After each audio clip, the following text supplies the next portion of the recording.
Foxes by Amy Husband. Read by Elizabeth Shepherd.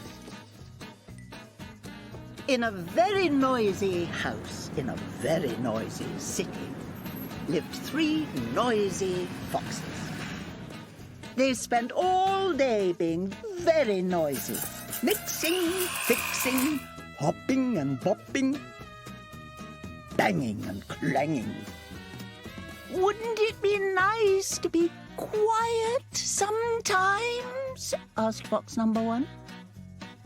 Perhaps we should move to the countryside, suggested fox number 2. What a good idea, replied fox number 3.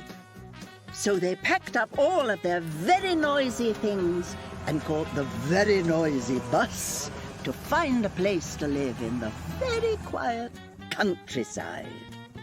In a very quiet wood in the very quiet countryside, they met an owl. "Twit-too! Who are you?" hooted the owl. We are from the very noisy city, looking for a quiet place to live, replied fox number 1. Where do you live, owl? I live up here at the top of this very tall, quiet tree, the owl said. Oh, yes, it is very quiet, but it is too high for us, said fox number 1. We're scared. Next, in a very quiet meadow in the very quiet countryside, the noisy foxes met a mole who popped up out of the ground. Hello, mole. We are from the noisy city looking for a quiet place to live. Can you help us? Asked fox number 2. Oh, yes, I live in a very quiet place, replied the mole. Follow me and I'll show you. I live here in this very quiet hole underground, said the mole. Oh, yes, it is very quiet, but it is too dark for us, said fox number 2. We can't see. And I'm stuck. In a very quiet clearing in the very quiet countryside, the noisy foxes met a frog. "Ribbit, ribbit, what do you 3 noisy foxes want?" the frog asked. We are looking for a quiet place to live, said fox number 3. Where do you live, frog? Come with me and I'll show you, replied the frog. I live here in this very quiet pond, said the frog. Oh, yes, it is very quiet indeed, but it is too wet for us, said fox number 3, and we can't swim.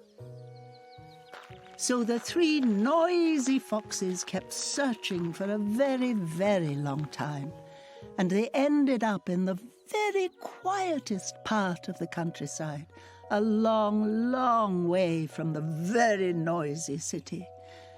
As they ventured along the very quiet path, they met a badger. Hello, badger. We are looking for a quiet place to live, said the noisy foxes. Can you help us? We have looked everywhere. Yes, of course. Follow me, replied the badger. This is where I live, said the badger. It is the quietest place in all of the countryside. Oh, yes, it really is very quiet and very lovely. It might just be the perfect place, said the noisy foxes. But it is just too quiet. The noisy foxes were really fed up with being quiet, so they started to make some noise. As they banged and clanged and chittered and chattered, a quiet little mouse scurried up to them. What is all this noise about? Asked the quiet little mouse.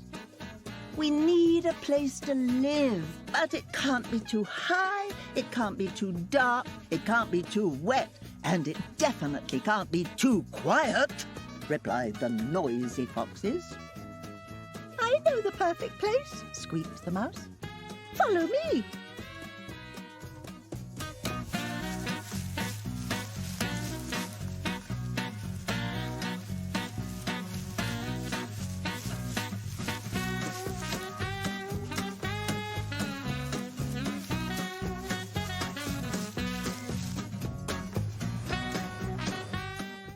Well done, little mouse.